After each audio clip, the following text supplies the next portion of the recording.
Let me show you a shocking video by this Chinese tourist, right? So this guy, of course, he came from China. He's checking out San Francisco, and he pretty much says that this city is actually pretty freaky. Like, he's never seen like a first world tech city like San Francisco literally having like third world elements sprinkled throughout the city. Like, this probably is the Tenderloin district, but he's also walked a little outside the Tenderloin, which you also see that bars have nobody in them. Restaurants are always empty, and the foot traffic of just everyday office workers, it's down by like double digit percentages. I mean, look at this.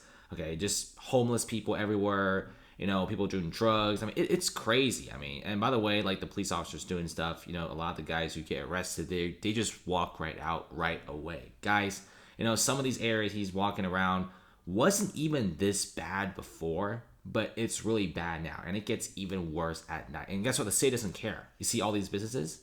They're about to leave. They're absolutely done. And these businesses are slowly leaving out. I mean, this is unbelievable. Guys, we also have an upcoming APEC event, which is like where all of the Asia Pacific countries, they meet up together for like this conference. They're coming to San Francisco, and the mayor is not prepared to clean the streets up for these world leaders. And it's gonna be super embarrassing to have these world leaders coming in and they see like this crap.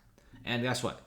It's never going to be cleaned up. Okay, a lot of the businesses around the Tenderloin have already shut down. I guarantee you, like the Hiltons, the FedEx, even these really basic hotel chains and stores are going to slowly be shutting down. Tourism is basically non-existent. Walk around, there's basically no people. There's a few locals, but the amount of people with a vacation in mind is very rare. And by the way, when you first hear about San Francisco vacation, what do you think about? You think of ew. That's all you think about. And that's what it is. Now, this is by far the craziest thing, but we'll get to this a little later because it's going to tie pretty closely to this right here. So this is San Francisco guy who just owns a simple sandwich shop. Nothing too crazy. Guys, it's a guy that got punched in the face just for telling guys to stop urinating on his trash. It's crazy. And I'm pretty sure he called the police. I'm pretty sure the police didn't do anything. Maybe he didn't even call the police. What I've heard is guys in Oakland, when they need to call 911, they just don't even dial 911. Okay, people in San Francisco, if someone is like spitting in front of your condo building or, taking a, big poop or a big dump in like your condo building's mat, you call police, they're not going to do anything, right? I'm pretty sure the cops want to do something, but of course, with the absurd laws and a tight budget for the police, they can't really do anything. So this guy pretty much went ballistic right now in Instagram, and I don't blame them. Imagine owning like a shop, someone comes over, starts peeing on the trash, you tell them that, hey man, just stop doing this, go to like an actual bathroom, gets punched in the face. In fact, he got hurt pretty bad too. Like, it's actually like a literal black eye and also like stitches on the top of his head. He pretty much went off on the guy a little bit, but he mostly went off on the city and the council, right? So he pretty much says that only San Francisco in the whole entire world where you could actually get away with peeing on trash outside a store in broad daylight and assaulting a sandwich shop owner. Only in San Francisco, guys. Nowhere in the world. Guys, if something like this happened in like Hong Kong, in Tokyo, in Sydney, Singapore, bro, that guy is going to be getting a lot of attention and probably even some jail time as well. But of course, police did not launch any investigation. And that's just how it is, guys. You want to run a business in San Francisco, you're going to have to deal with the violence where the cops will not do anything. Okay, I think the police is really overstretched.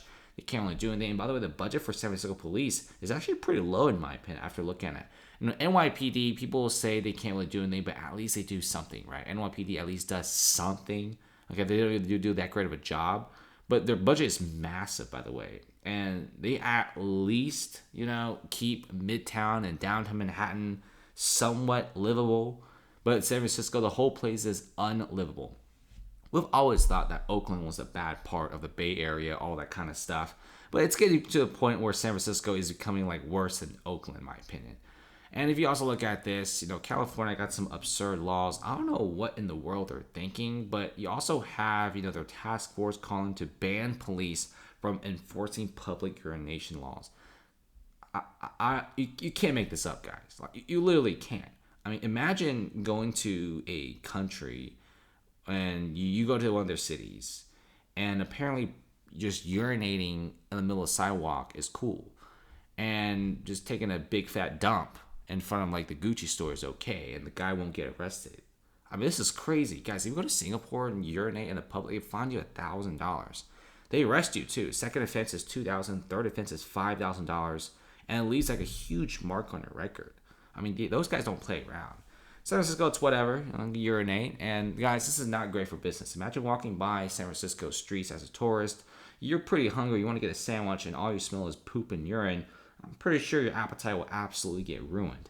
And this is not a place to actually go on vacation with. And guys, like I said before, showing the video, it's super empty, guys. Like, it is empty. I mean, some of the places here where they show you, it's not even that bad, and it's pretty empty. I mean, San Francisco's getting so bad, even popular food halls are closing. And this is really bad, okay? I mean, I guarantee you this guy in the next few months is probably going to be one of thousands of small business owners moving out of the city. Guys, don't even think about opening shop here. San Francisco is trying to lure you in like a fish by offering $50K to open a store here. Sure, they might offer you some incentives to move here and open a store, but I guarantee your store, one, will probably get robbed all the time. Two, you're probably going to be punched in the face constantly. Like this guy, it's not even that uncommon. And three, you're going to be dealing with pretty much like the craziest people in America rather than just customers most of the time. So you kind of see why small business owners are leaving. Guys, Anchor Brewing, you got some really iconic and cool stores in San Francisco leaving. Guys, as bad as Chicago, San Diego, Los Angeles is, at least their iconic small business stores aren't actually closing. They're actually thriving pretty well. Their tourism industry is actually really not that bad. Given the fact that the good parts of those areas are actually kept pretty sacred, and there's actually pretty big enforcement on that. But San Francisco is like, whatever, do whatever you want. Oh, 100 tents on the tourist trap? No problem. We're not going to do anything. And, I mean, at least pull San Diego at this point. All right, San Diego actually banned homeless encampments in certain areas. And that's actually pretty smart because you want to save the businesses, because you want to tax them, and then use that money to help the homeless. San Diego, they're doing a pretty bad job, but at least they're doing something, right? And look at this. Tens of thousands of cuts came from long-time Silicon Valley guys like Google, Amazon, Intel, Lyft. Guys, a lot of these guys and big companies are also doing massive corporate layoffs. So the moment they do a corporate layoff in San Francisco, those guys leave. And also a lot of these guys are doing massive moving online type of deals. So you're seeing San Francisco losing a bunch of money. Okay, they're losing almost $500 million just because of remote work. And I guarantee you they would not lose $500 million in remote work causes if they make the city clean. Guys, what if I tell you that San Francisco was the cleanest, the safest city in the U.S.? And just on top of that, great colleges and also fantastic schools. And guess what? Every single person will move here. Okay, there will actually be people willing to pay $4,000 for a 300 square feet apartment. I guarantee you that. Manhattan is still a pretty good place. They actually have a decent inflow of people, surprisingly. Manhattan is actually one of the major cities in the U.S. where it's actually pretty safe. Okay, there's actually high police presence. There's surprisingly not a lot of daytime robberies and stuff. Manhattan's actually very safe, considering U.S. big cities are usually pretty crazy. And guess what's happening in Manhattan? You're seeing a lot of people going in, and rents are crazy. 350 square feet for $3,000 USD. And that is everywhere. You would not see that in San Francisco. Okay, and look at this.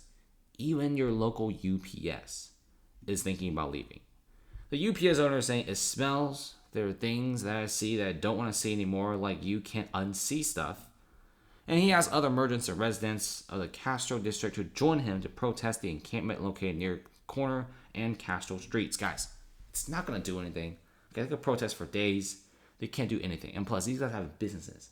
So they can't actually protest for days. They actually have to go back to work. And it's sad, okay? And if you look at Market and Castro Street, it's just filled with tents and stuff like that. I mean, when the UPS guy is this mad, something's up to the city. Like I said before, guys, you can't make this stuff up. Like, I've never seen a city run itself to the ground like this. San Francisco had everything going to them. They got everything. They got like a great location, great weather, talented people, great schools next to them. They got Berkeley, UCSF, Stanford. And now it's like this. Like, I'm lost for words. Even just like a little bit of enforcement will probably not make San Francisco like this, but it's whatever. Let's see what happens. I like San Francisco. I hope it recovers. I've been there pre-pandemic. It was all right. Let's just see what happens. Okay, we need America's tech capitals come back. See you guys later.